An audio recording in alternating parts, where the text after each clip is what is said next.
Athens. The name still resonates as a synonym for light, reason, and beauty.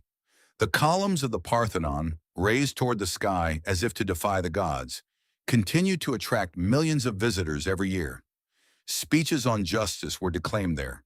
Ideals of human perfection were sculpted there. But what happens if we look beyond the gleaming marble, if we delve into the narrow streets where official history remains silent? What we find is a brutal contrast. The city that invented democracy simultaneously perfected the machinery of the cruelest sexual exploitation the ancient world had ever known. While Socrates debated virtue in the agora, a few blocks away, thousands of women and girls were reduced to merchandise, forced to give up their bodies in brothels where the price of a night equaled that of 2 barley loaves. Those women, called pornai, lived a routine that knew no rest. 6, 8, 10 men a day. Their bodies, celebrated in sculpture and painting, were in reality discarded like dirty rags after each day. Exhaustion, pain, and humiliation were their daily bread. The society that exalted beauty and marble mercilessly destroyed living flesh. Here emerges an uncomfortable paradox. How could a culture capable of inventing philosophy, tragedy, and democracy accept this systematic violence without conflict? The historian might answer that it was another time, other customs. But that answer, far from closing the wound, opens it even more. Because it reveals a universal mechanism, the human capacity to build temples of virtue on foundations of blood. What was the brothel in Athens is reflected today in other forms of commodification of the body and suffering. Let us imagine the Athenian streets at nightfall. The lights of the oil lamps cast shadows on the walls, and amidst the hustle and bustle of the market, a darker echo resonates. Hurried footsteps of clients, muffled sobs behind threadbare fabrics, the clinking of coins handed over with indifference. For many citizens, visiting a pornai was as trivial as buying fruit. The transaction erased any trace of humanity in the woman who suffered it. The nascent democracy was sustained by the radical exclusion of those who were not recognized as people. The most disturbing thing is the subsequent silence. For centuries, these stories were not taught in schools or included in tourist guides. The marble of the Parthenon became an eternal symbol, while the traces of those women disappeared. But if one walks among the ruins today, one still seems to hear the whispers of their voices, the pleas and the screams that mix with the wind. The city that boasts of being the cradle of reason keeps in its bowels an invisible cemetery of flesh and memory. From a psychological perspective, the situation of the pornai reveals extreme survival mechanisms. Many learn to fragment their minds to separate the body from consciousness, to endure the unendurable. This splitting was not a luxury, but a vital instinct. In this way, they could resist day after day without going completely mad. And yet that same resource generated a paradox. It saved them in the short term, but condemned them to a spectral existence, where the self was reduced to ashes. On a social level, slave prostitution functioned as an escape valve for male tensions in a deeply patriarchal society. The free citizen exercised his right to vote in the assembly, and then his right of dominion in the brothel. Two sides of the same coin, the freedom of some built upon the slavery of others. The contrast is so brutal that it forces us to question the very notion of democracy. Can a community that builds its well-being on invisible chains be called free? Modern philosophy teaches us that cultural greatness and moral barbarism are not opposites, but traveling companions. Athens proves it. The Parthenon and the brothel, Socrates and the pornai, coexisted without apparent contradiction. That coexistence continues to challenge us. In the digital age where pornography is consumed with a click and misery becomes a viral spectacle, are we not repeating the same pattern? The suffering of others, packaged as entertainment, circulates as naturally as wine at Athenian banquets. Therefore, telling this story is not an archaeological whim. It is an act of memory and resistance. Giving a voice to those who were silenced means breaking the complicity of oblivion. It means recognizing that the most brilliant democracy of antiquity had a price, the flesh of thousands of invisible women. Marble is preserved, flesh decomposes, but in the collective memory, both must weigh the same. In the end, Athens was two cities in one. the one that illuminated the world with ideas and the one that darkened the lives of countless women. Our narrative moves between these poles, searching in the shadows for the stories that official chroniclers buried. Because only by confronting that duality can we understand the magnitude of the horror and perhaps recognize in it an uncomfortable mirror of our present.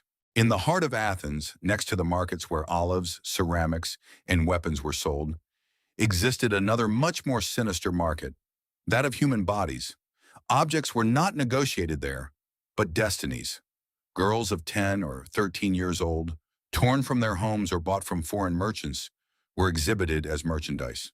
Some came from Thrace, others from Asia Minor or impoverished Greek villages, handed over by families unable to feed them. The price of a life could be as low as that of an old mule. From that moment on, the chain of exploitation closed around them with no possibility of escape. The first act of ownership was brutal and symbolic, branding with a hot iron. A red-hot iron was applied to the thigh, leaving a scar that was not a simple wound, but a public declaration. That flesh no longer belonged to the girl. It belonged to an owner. Like a seal on an amphora, the brand turned the body into an inventory item. In judicial records, these scars are mentioned as proof of legitimate ownership, in the same way one would show a land title or a house deed. Humanity was reduced to a simple property code. The routine inside the brothel was ruthless. There were few hours to sleep, barely a dark corner shared with other slaves. The rooms were damp, unventilated, filled with the pungent smell of sweat, cheap wine, and exhausted bodies. There were no solid walls separating one act from another. Only dirty curtains or threadbare mats created the illusion of intimacy. Often, while one woman attended to a client, another waited next to her, listening to the moans and the blows, as if the humiliation had to be shared. Individual pain became a collective spectacle. The owners calculated every move as if managing a factory. A pornai had to attend to a minimum number of men per day. 6 was the norm, 10 was desired. The price was regulated. A night cost the same as a couple of barley loaves. It was a business with fixed rates, known to all citizens. The coins collected at the end of the day did not go into the woman's hands, but into the brothel keeper's drawer, who later paid taxes to the city. In Athens, slave prostitution was not a hidden activity, but a source of income as respectable as the sale of wheat or ceramics. In the speeches of orators like Lysias or Demosthenes, the social acceptance of this system is perceived. No one considered it undignified. It was just another cog in the economic and political machine of the polis. The brothel keeper could get rich, the state collected taxes, and the free citizen satisfied his desires without questioning anything. The democracy that discussed justice and virtue saw no contradiction in financing itself with the blood of the pornai. The idea of freedom was exclusive, reserved for those who could vote in the assembly. The other existences were invisible, tolerated only as instruments of pleasure or profit. From a psychological angle, this reality generated a double effect. On the one hand, the pornai learned to suppress any expectation of the future.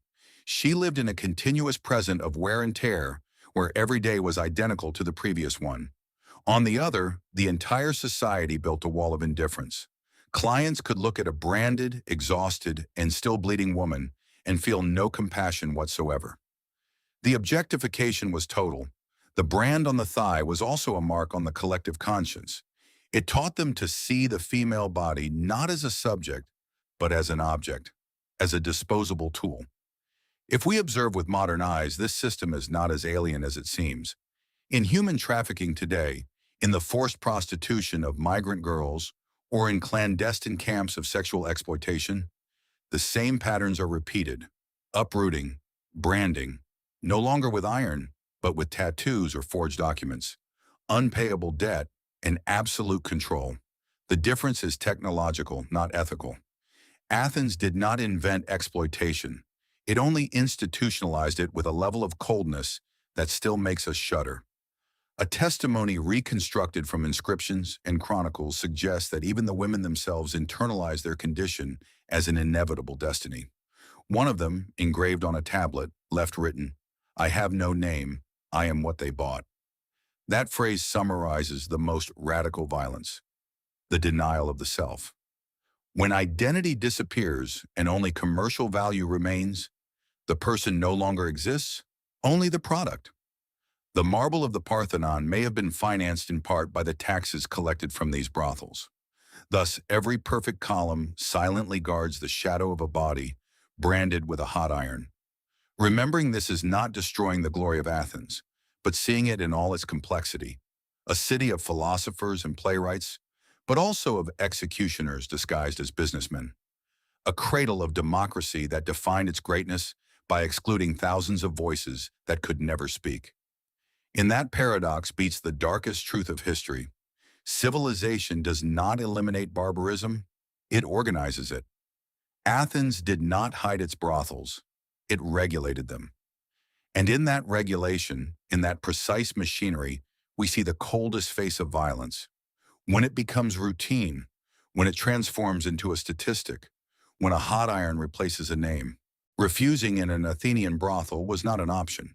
The slightest gesture of resistance was punished with calculated violence, shamelessly exhibited before other slaves and clients. Braided leather whips were unleashed on bare backs. Rods struck until muscles went numb, and 3 days of starvation was imposed as an exemplary warning. These scenes were not hidden in dark corners. They were public, visible, almost theatrical. Those present watched, some laughed, others applauded. Humiliation was transformed into an initiation ritual. The new slave learned, from the very first day, that her dignity had ceased to exist. The owners called this character correction. Beneath that euphemism hid tortures planned to break the will.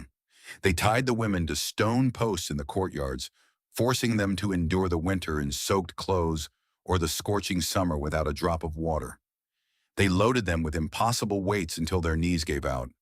The blows did not come only from whips, but from everyday objects: wine cups, knife handles, wooden mallets. Every instrument of the banquet could become a weapon. And the most disturbing thing was that clients could pay extra to inflict damage. Teeth were pulled out, faces were cut, burns were left with boiling oil. The scar became a seal of possession, a signature on the flesh that declared, "This is mine." On some occasions, cruelty was organized as a competition. Several men took turns subduing a woman who tried to defend herself, while others bet on who would make her scream first or who would knock her unconscious. Painted vases from the 5th century BC show these scenes as if they were athletic games, with intertwined bodies under the gaze of smiling spectators. Inscriptions found on brothel walls recount the feats of those who boasted of having caused the greatest suffering. Thus, violence was not only tolerated, it became a product, entertainment, a trophy. This phenomenon reveals something disturbing about collective psychology: the ability to normalize the pain of others until it becomes a spectacle. What for a porn eye was the destruction of her being, for the public was shared amusement. Female suffering was aestheticized, transformed into a cultural language that reinforced male power. Laughter was the moral alibi. By laughing, the spectator erased the gravity of the act, turning it into a game. That laughter legitimized the violence. If we transfer this logic to modernity, the mirror is disturbing. Today, videos of assaults circulate on social networks, accumulating likes and comments. Violence filmed and shared becomes content. The algorithm rewards the shocking, the morbid, the cruel. As in Athens, the pain of others is commodified, and the spectator behind the screen feels innocent because they are only watching. The tools change, but the essence is identical. Suffering as a spectacle. The philosopher Hannah Arendt spoke of the banality of evil, that human capacity to execute atrocities without hatred or passion, merely carrying out a routine. In Athens, banality became a party. The blows, the screams, and the tears were part of the menu. The porn eye was not seen as a human being, but as a living stage where the free man acted out his dominance. Every scar was, at the same time, a mark of pain and an ornament for the aggressor's ego. From the victim's perspective, the experience was devastating. Public punishment not only wounded the body, but destroyed the possibility of community. The slave learned that none of her companions could protect her. They were all forced to watch, to be witnesses to her fall. Thus, the brothel ensured not only individual obedience, but collective fragmentation. Each woman, seeing the other suffer, understood that resisting was useless. Terror became pedagogical. Literary and archaeological sources offer glimpses of this macabre logic. The comedy writer Aristophanes, in his plays, ridiculed prostitutes as grotesque characters, deserving of mockery and beatings. The audience laughed, and that laughter reinforced the idea that violence was acceptable. Even everyday objects, cups, plates, vases, appeared decorated with images of collective abuse. Art, instead of denouncing, legitimized. In this sense, Athens was not an exception, but a laboratory. The city that perfected the art of tragedy in the theater also perfected the art of turning real tragedies into tavern jokes. The Pranai suffered and died, but her pain was transformed into a metaphor for rain, into shared laughter, into ceramic decoration. Aesthetics erased ethics. Today, when we look at those vases in museums, we usually admire the technique, the lines, the composition. We rarely think of the scream frozen in the clay, but that scream is there, trapped forever. Remembering it is fundamental. Behind the formal beauty hides the memory of a broken woman. To ignore it would be to repeat the indifference of the Athenians who laughed amidst the torture. The question persists. What does it tell us about a society that it can transform violence into a spectacle? Perhaps that the border between civilization and barbarism has never been as clear as we believe. Perhaps that the true measure of a culture is not found in its temples or its speeches, but in how it treats the most vulnerable. If daily life in the brothels was an unbearable chain, during certain religious festivals, the horror reached a ritualized climax. Among them, the Dionysia, a celebration dedicated to the god Dionysus, became a sacred alibi to legitimize brutality. Under the excuse of paying homage to the god of wine and ecstasy, the Pranai were handed over to the men for free, not as an act of compassion, but as an offering. What followed was an orgy of violence disguised as a popular festival, a spectacle of blood, sex, and music that the crowd experienced as a religious catharsis. Ancient chronicles shamelessly describe how women were dragged into squares, beaten, raped, and tortured to the rhythm of flutes and drums. Wine flowed limitlessly, bursts of laughter mixed with screams, and the intoxicated crowd turned the pain of others into part of the ritual. Free men placed bets among themselves. How long would the victim resist before falling unconscious? Who would manage to leave the most visible scar? In those moments, the woman lost even the last vestige of humanity. She was transformed into a disposable toy, into a living sacrifice for the sadistic pleasure of the collective. Some died right there, bleeding to death or asphyxiated. Others were mutilated for life, broken arms, disfigured faces, incapacitated bodies. However, the spectacle was not interrupted. The spilled blood was not an accident. It was part of the script. It mixed with the wine on improvised altars, where priests uttered prayers. The macabre reached a symbolic level. The victims' last breaths were interpreted as prayers to guarantee good harvests or the protection of the city. Thus, extreme violence was elevated to the category of religious sacrifice. The priests, far from condemning it, endorsed the ritual. In their twisted theology, the destroyed body of a slave was a bridge to the divine. It was claimed that Dionysus, god of ecstasy and debauchery, demanded that tribute. Religion, which should be a refuge, was transformed into a justification for sadism. This union between the sacred and the cruel reveals a disturbing truth. When a society wants to perpetuate violence, it always looks for a god to bless it. From an anthropological angle, the Dionysia embodies the logic of the scapegoat described by René Girard. The community unleashes its contained violence on designated victims, legitimizing the act as collective purification. The Pranai becomes a human sacrifice, necessary to renew the social order. What should provoke repulsion generates instead cohesion. Citizens feel united in the laughter, the wine, and the shared scream. Blood functions as the cement of the polis.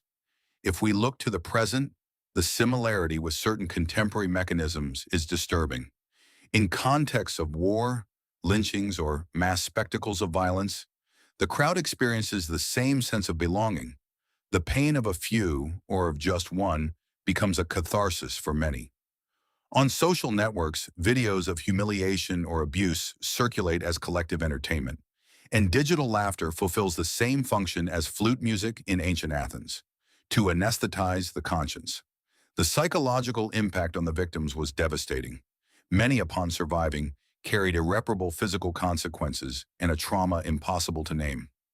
Religion, which for others meant salvation, for them was a condemnation. Every festival was a sentence. They knew they would not emerge unscathed. They lived with the anticipated terror of those dates, where their bodies would cease to be merchandise to become an altar. The day after, dragged back to the brothels, they had to continue working as if nothing had happened, with open wounds and memories impossible to erase. The most chilling thing is that this practice was not considered a crime. It was part of the official calendar, like the Panathenaea or the theater celebrations. It was tradition, cultural heritage, a source of pride. The same city that produced tragedies about heroes and gods staged, in its streets, a real and bloody tragedy against the most vulnerable. The contrast reveals the degree of moral blindness civilization can reach. The higher it rises in art and philosophy, the deeper its capacity to justify barbarism can be. The bodies of those who did not survive were discarded without ceremony. They were piled up outside the walls, thrown into ravines like garbage. No funeral rite, no memorial stele. In a culture that worshipped the dead and ancestors, these women were deprived of even the last dignity, being mourned. The silence of their non-existent tombs is the most powerful cry against the hypocrisy of classical Athens. Today, when we admire the temples dedicated to Dionysus or contemplate the theatrical masks that symbolize comedy and tragedy, we rarely think of the other side of the festival, the broken bodies of the Pranai. However, that shadow is there, embedded in the stone and in the memory. Remembering it does not destroy the cultural heritage, it completes it, because a city is not only what it exhibits in its monuments, but also what it hides beneath them. In the Dionysia, Athens showed its most ruthless face, that of a collective that turned pain into a rite, blood into a prayer, and violence into a sacred spectacle. To understand this is to accept that the border between the divine and the monstrous can be as thin as a glass of wine stained red. For the slaves of the Athenian brothels, dreaming of escaping was as dangerous as it was useless. The law did not recognize them as people, but as property. Escaping was equivalent to stealing, and the stolen object was their own body. Therefore, the punishments for attempting it were designed not only to destroy the individual, but to sow terror in the others. Some were branded on the forehead or chest with a hot iron, scars that forever proclaimed their status as fugitives. Others suffered even more atrocious torments, nailed alive to wooden boards, exposed in the squares until they died slowly of thirst or infection. Every execution was a pedagogical spectacle, a lesson in obedience dictated with blood. Judicial records show cases of women who, in desperation, ran to the temples seeking refuge under the protection of the gods. In theory, the altar was a sacred space, an inviolable asylum. But practice proved otherwise. Priests accepted bribes to return them to their owners. The right of ownership prevailed even over the divine. The steps of the temples were stained with the blood of the recaptured, and at dawn other slaves were forced to clean those traces, as if the city wanted to erase every vestige of the attempt at freedom. Thus, even the gods seemed complicit in slavery. From a philosophical perspective, this fact reveals a brutal contrast between the ideal of the polis and the reality of its human underworld. Athens celebrated isonomia, equality before the law, but that equality was limited to male citizens. Those who did not belong to the demos were left outside the sphere of the human. For the pornai, there was neither justice nor mercy. Democracy was built on a foundation of exclusions. The freedom of some was guaranteed by the slavery of others. The concept of asylum, asylia, loses all its symbolic value here. In the Greek tradition, taking refuge at an altar implied invoking divine protection against violence. However, money corrupted that boundary. The priests, guardians of the sacred, became intermediaries between the power of the masters and the desperation of the victims. The betrayal was twofold. Not only was human help denied, but the very idea of refuge was profaned. Religion, which should offer a horizon of hope, was transformed into an accomplice of the executioner. The psychological consequences were devastating. Every failed escape attempt increased the vigilance and cruelty. The chains became heavier, the guards more brutal. The Pranai understood that she had nowhere to run, not even among the gods. That certainty corroded any remaining hope. Living was reduced to enduring, to holding on, to hoping that death would arrive faster than punishment. The idea of freedom became a mirage, as close as an altar a few streets away, but as impossible as reaching the sun. If we observe this dynamic with modern eyes, we see echoes in contemporary mechanisms of control over migrants and victims of trafficking. When a state returns a person to the hands of their captors, the parallel with the Athenian priests is evident. The right of ownership, in the form of papers, contracts, or debts, prevails over the basic human right to live free. The logic is the same: to preserve the economic order before the dignity of the victim. The public executions of fugitives also fulfilled a political function. They not only disciplined the slaves but reinforced the identity of the free citizen. By contemplating the torture, the Athenian man reaffirmed his own power. Democracy, paradoxically, fed on those scenes of exclusion. The polis united around the idea that escape was a crime, not a cry for freedom. Thus, the pain of the Pranai served as social cement.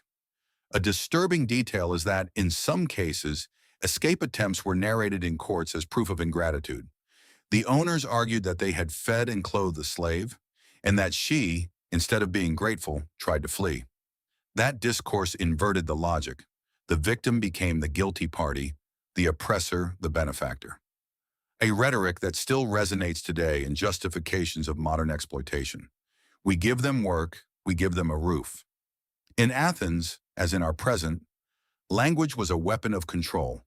The question that floats in these stories is as simple as it is brutal. What does freedom mean in a city that can snatch it away even in the temples?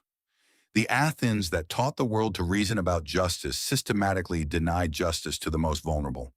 The altar, a place of salvation, became a stage for betrayal. Where the voice of the gods should have been, the clinking of coins resonated. Every bloodstain erased at dawn speaks to us of that dark pact between power, religion, and violence. The city presented itself as the cradle of civilization, but in its most sacred corners, it sealed contracts of slavery with the complicity of silence. And perhaps the most disturbing thing is not the brutality itself, but its acceptance as normality. For Athens, escape was not a cry for freedom, but an offense against the order. And that order, defended with whips and altars, became the true religion of the city. Life in Athenian brothels not only crushed the spirit, it also wore down bodies with relentless speed. Medical writings by Hippocrates and other anonymous authors from the 5th century BC reveal that few enslaved prostitutes lived past the age of 25. Sexually transmitted diseases, with no possible treatment, spread like wildfire in dry wood. Chronic infections, internal bleeding, high fevers, extreme malnutrition. The list of ailments was endless. And yet, women were forced to receive clients even if they were bleeding, even if they were shivering with fever. The threat of punishment always overrode any need for rest. Open sores on the body were ignored, treated barely with dirty rags and cheap wine as a makeshift disinfectant. Pain was invisible, considered part of the daily work routine. The only thing that mattered was that the woman continued to generate profit. In that ruthless logic, health had no intrinsic value. It was a disposable resource, like an oil lamp that is replaced when it goes out. Pregnancy was seen as an economic misfortune. A child interrupted the brothel's income and added unnecessary expenses. Therefore, forced abortion became a common practice, executed with horrifying methods.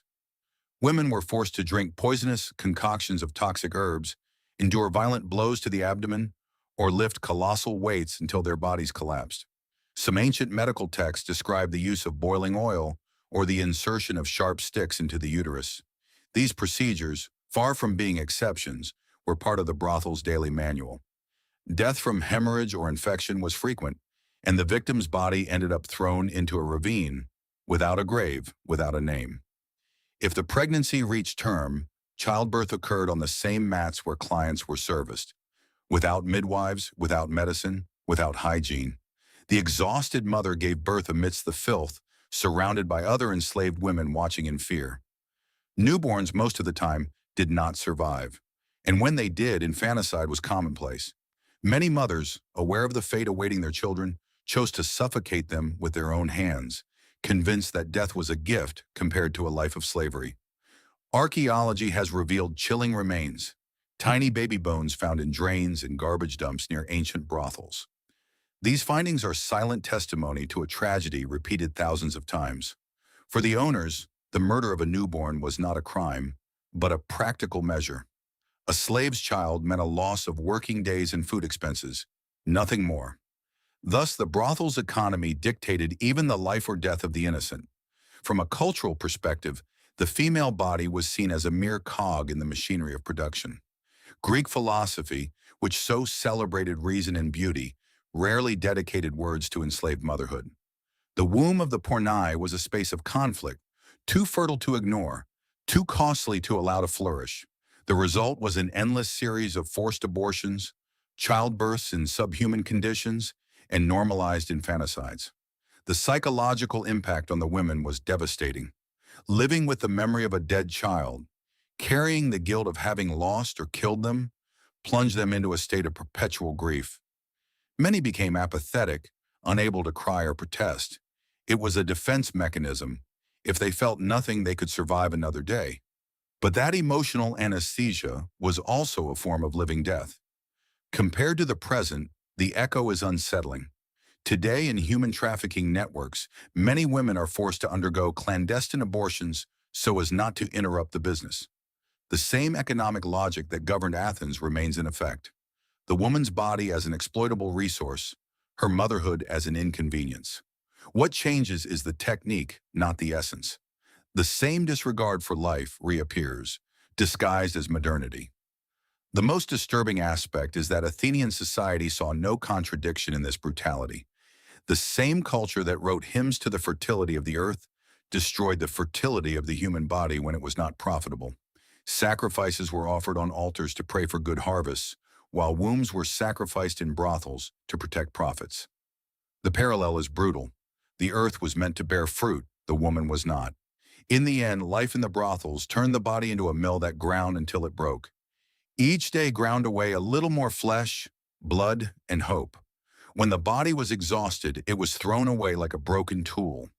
In a city that sang odes to the immortality of the soul, thousands of female bodies were reduced to dust before their time, without a song, without a memory, without a grave.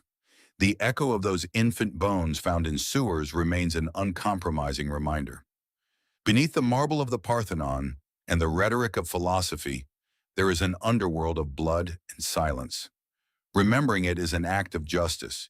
History cannot be built only with the names of heroes and philosophers, but also with the stifled whispers of those who never had the right to speak. In classical Athens, the consent of a pornai held no value. The law did not recognize her voice, and any idea of personal will was completely erased. There was no right to say no. If a client demanded painful or degrading practices, the enslaved woman was forced to obey. Her body was property, and property does not choose. Athenian courts reinforced this reality with institutionalized cruelty. When an enslaved woman tried to report abuse, her words were only admitted if obtained under torture. The logic was perverse. Truth was validated solely through physical pain. Thus, justice turned torture into a method of certification, as if torn flesh guaranteed truthfulness. This legal mechanism reveals a chilling contradiction. The city that claimed to have invented democracy did not hesitate to reduce thousands of women to the category of objects whose word meant nothing. The free citizen could defend himself with arguments in the agora. The enslaved woman could only speak with screams torn out between blows.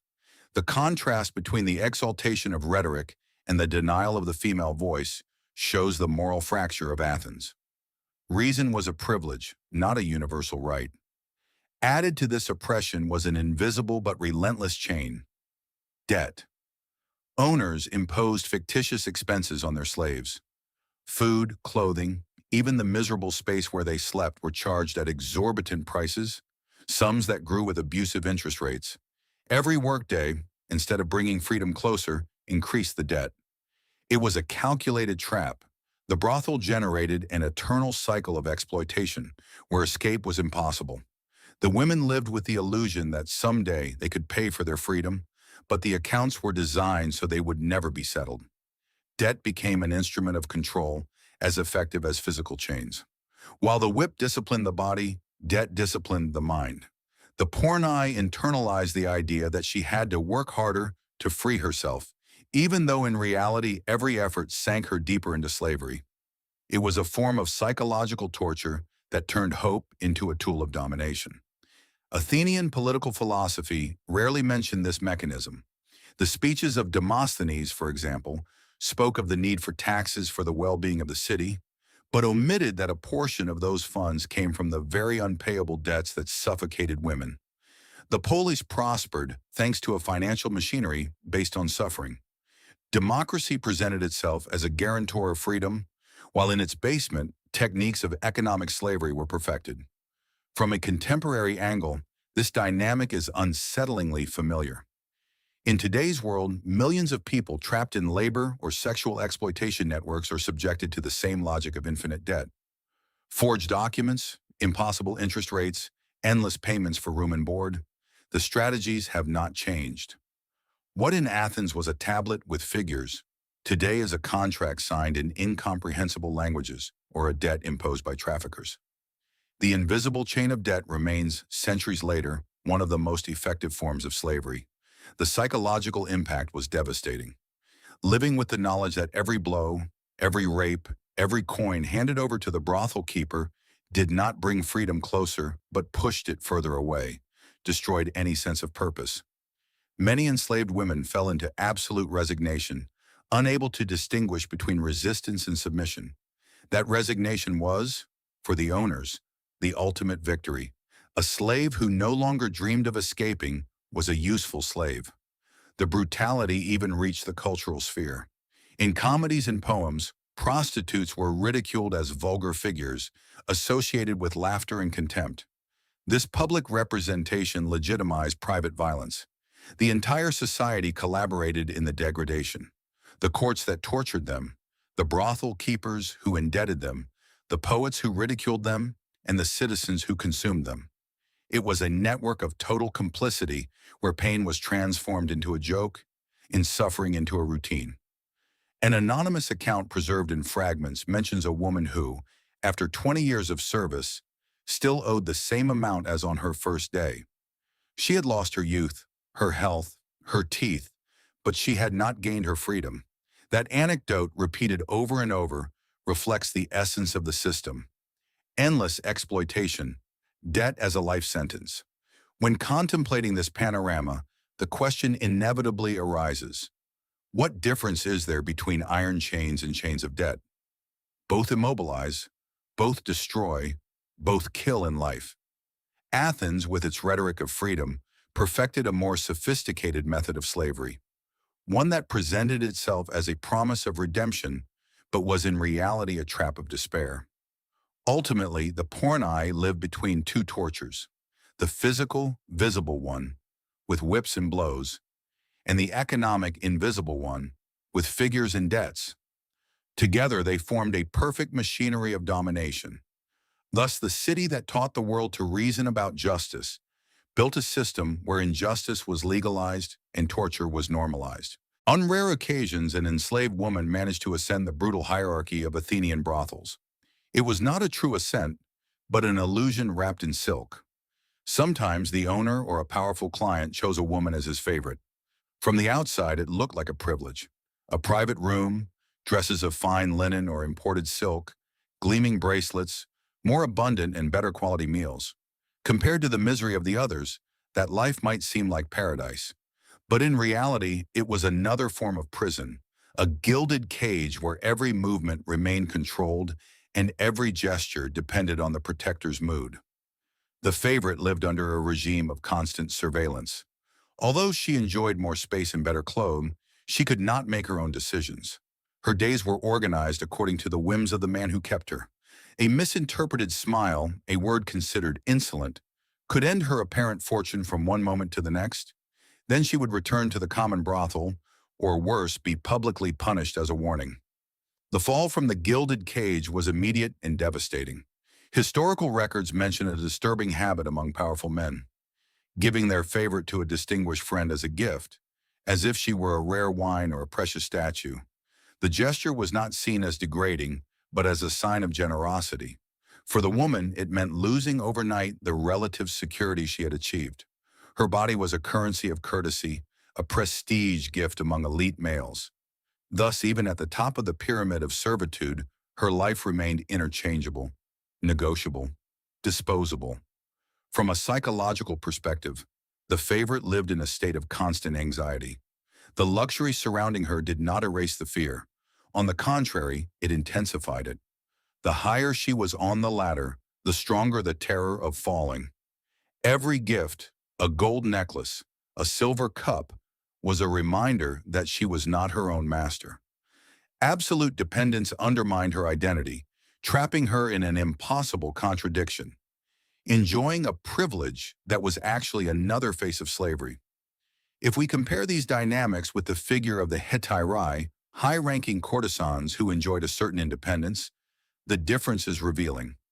While the hetairai could participate in banquets, converse with philosophers, and manage their own finances, the favorite pornai never ceased to be property.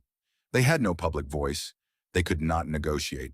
Their brilliance was borrowed, a reflection of male power that could be extinguished at any moment.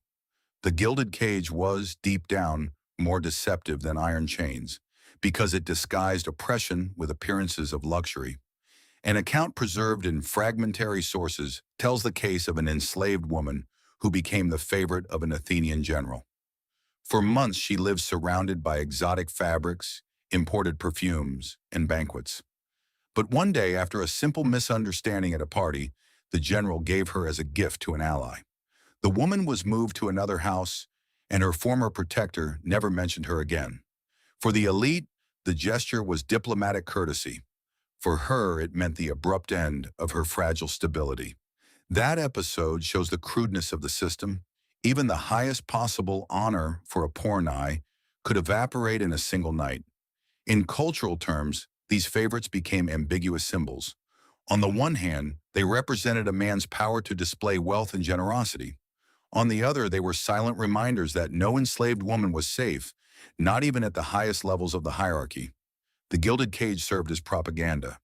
It showed the others that there could be rewards for obedience, even if those rewards were ephemeral and always dependent on someone else's whim. It was a subtle method of collective control.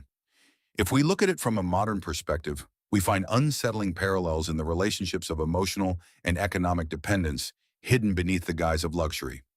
Women kept by powerful figures, trapped between superficial privileges and the inability to make decisions about their own lives, reproduce to this day the same contradiction: apparent well-being as a form of slavery. The cage is still a cage, even if its bars shine. The final paradox is that many common enslaved women envied the favorites, believing they had achieved a sort of freedom. But the reality was crueler. Chains of gold or silk could weigh just as much as those of iron. The difference lay in appearance, not in essence. And perhaps that was the most refined cruelty of the Athenian system, convincing the victims that slavery could be a privilege.